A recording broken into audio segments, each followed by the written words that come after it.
Hartlike goeiemôre van my kant af. Eens 'n wonderlike voorreg om so saam met u te wees en mag die Here vir ons ook ryklik saam seën. Die ou kuikop houtkapper is nogal 'n baie aggressiewe voël teenoor ander voëls, veral wanneer dit ook kom by die terrein wat hulle ook oppas. Hulle sal selfs groter spesies voëls sal hulle verjaag.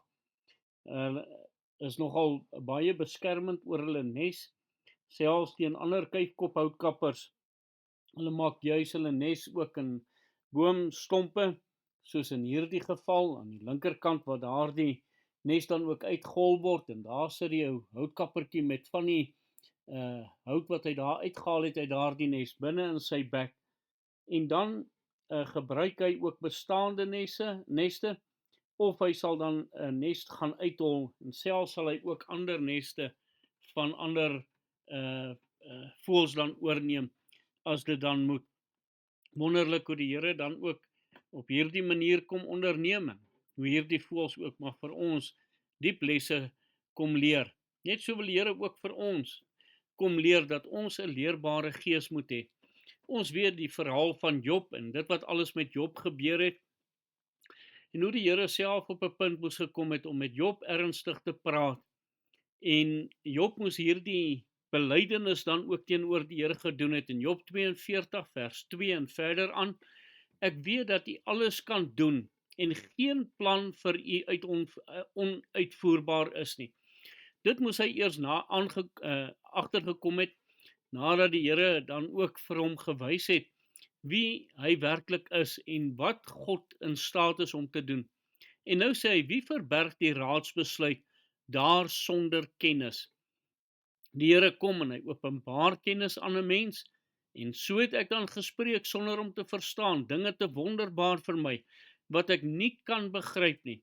En hoeveel keer is ons ook maar besig met al hierdie dinge terwyl ons nie werklik kennis en insig in die dinge van die Here het nie.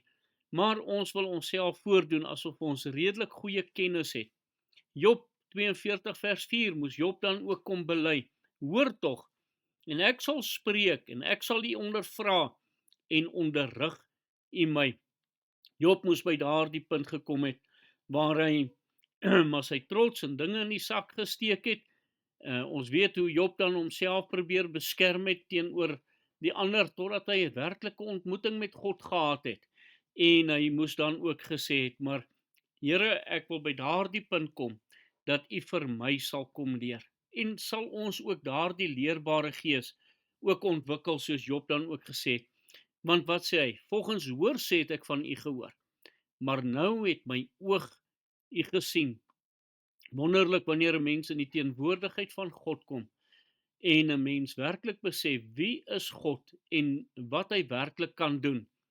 Daarom herroep ek en het ek berou in stof en as. Kyk hier die belydenis.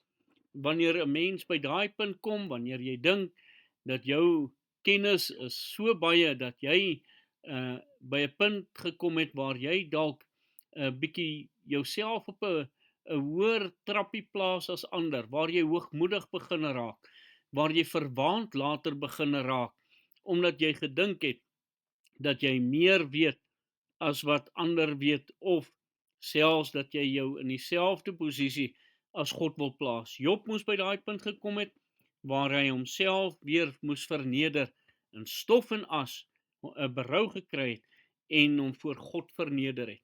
Eksodus 24 vers 12, toe sê die Here vir Moses, klim op die berg na my toe, en vertoef daar, dat ek jou die kliptafels kan gee, en die wet en gebooie wat ek geskryf het, om hulle te onderrig.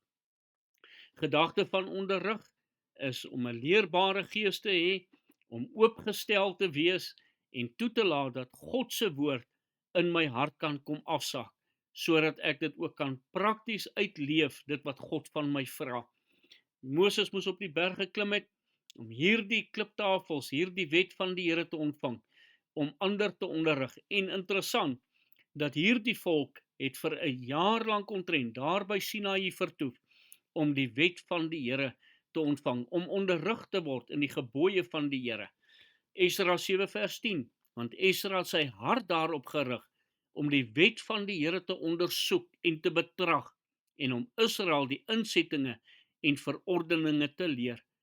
Sal u weer 'n leerbare gees ontwikkel en toelaat dat die gees van God u kom onderrig, op watter wyse dit ook al is, maar dat u oopstel om te leer by die Here, u hart daarop rig soos Esra dit gedoen het, en die woord van die Here ondersoek. Kom ons bid saam. Here, gee vir ons daardie leerbare gees om u skrifte te ondersoek en deur die gees van God gelei te word. Amen.